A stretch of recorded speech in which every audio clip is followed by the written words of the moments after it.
because all of a sudden once you start losing, then you want that money back, and then you're gonna get a little bit addicted to poker. So my name is Hector Flores, 21 years young.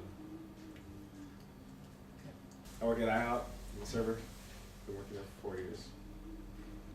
I started playing poker about around March '09.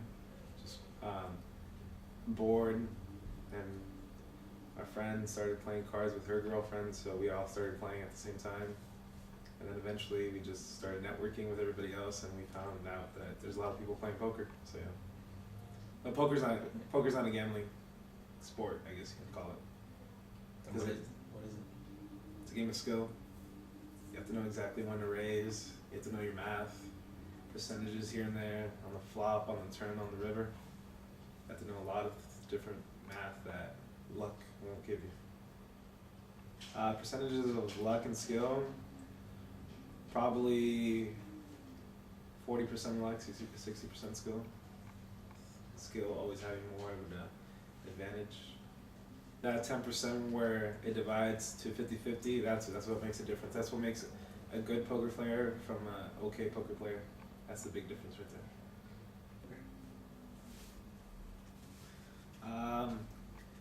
Really don't think I can live off of playing poker because I can't dedicate too much time right now to it because I have to worry about school.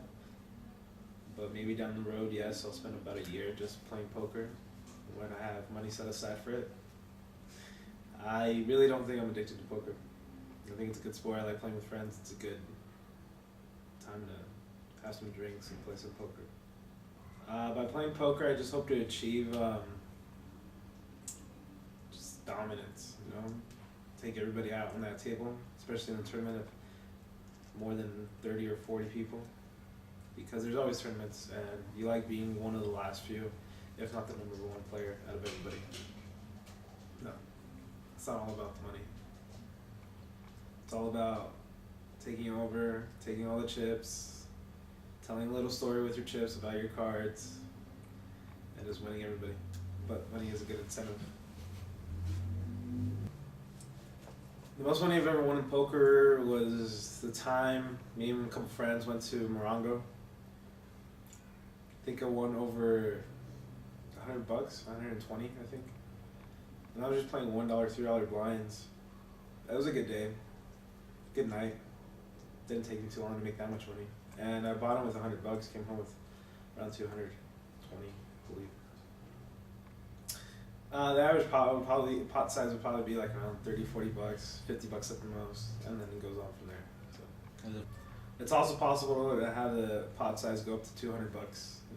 You have other people going all in. Everybody has good hands, pre-flop. They raise a lot, bluff a lot. Really depends on the player. So yeah, you can have really big pot sizes and you can come home really happy.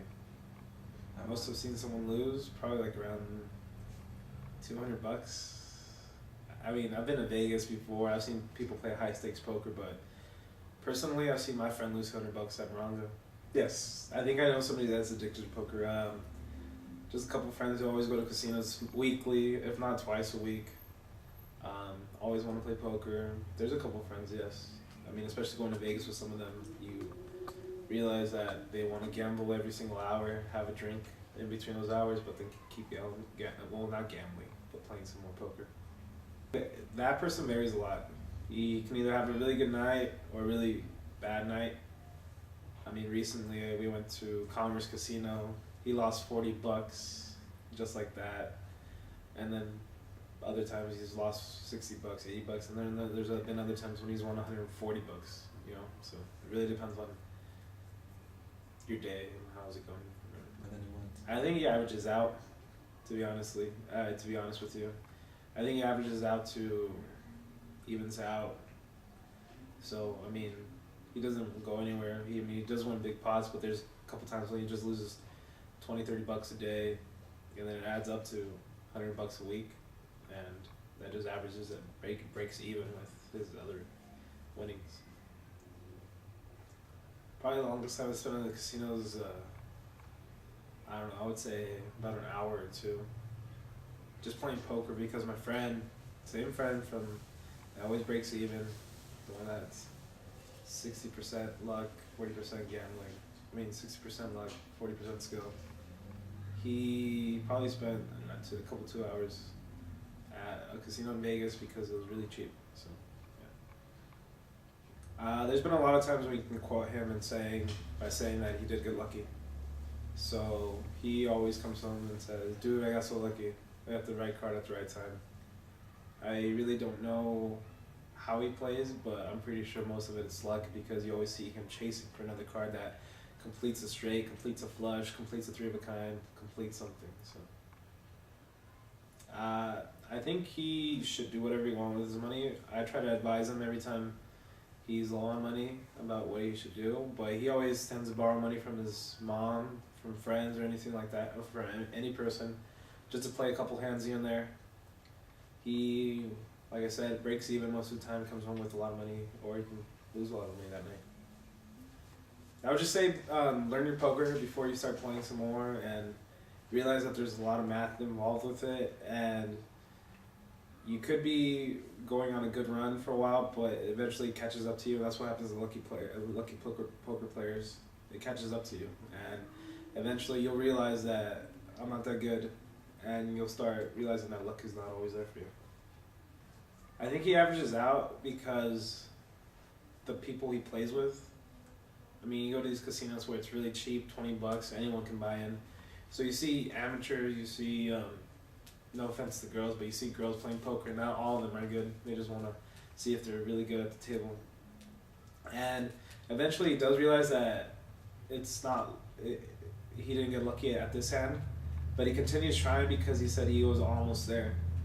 But being almost there isn't being there at all. So I think that he keeps on trying because of that reason, because he wants to accomplish that. He wants to get that money back he lost, and he wants to be a good poker player. Bad luck. I've tried teaching my friend to play poker. He doesn't see it. He thinks that he knows that there's math involved, but I think he's just too lazy to learn it. So eventually he'll start realizing what it's all about. Eventually I do want to play at the Texas Hold'em tournament, the World Series of Poker in Vegas. It is a $10,000 buy-in. It is something that I could probably get into years from now, not right now, because I do have a future with school, have a future with my family. Maybe down the road when I'm 50, 60 years old, have a good career. Then yeah, take a week off, take 2 weeks off, and see how I do in the World Series of Poker. But you can't always win. I mean, you can't always buy in with $10,000 for that tournament. You can you can play in smaller tournaments and get there, or you can even get sponsored and become a professional poker player by playing online, winning a seat online, or just knowing the right people. So you want a seat online by playing in a tournament where everybody's buy-in equals $10,000. And then from there you work yourself up, you eventually win the seat, and if you're the last player standing, you will get a seat to go to Vegas and play against the pros. You can play a tournament with 10 people for $1,000, or you can play a tournament for $100 with 100 people. Yeah. And then eventually the more people that are there, the less the buy-in is, which makes it better for everybody else. I think depending on the player, poker can affect relationships, either in a positive or a negative way. I mean, you go to casinos, sometimes you always see at least a couple guys there with his girlfriend, and then girlfriend just being bored. So I mean, if you can make it fun for your girlfriend who's not really into it, or your significant other who's not really into it, then it's going to affect it in a positive way. You can have a game night with your girlfriend or your boyfriend, and then you start playing with them. It's a good way to bond. If I get $10,000 and have to use it up in a month, I think I would come out positive, just depending on where I want to play at, what casino, if I want to play in a tournament. It just really depends on my mindset. You have to have tunnel vision. When you start playing poker, you just start realizing that you have to be really confident and that you'll beat everybody on that table no matter what.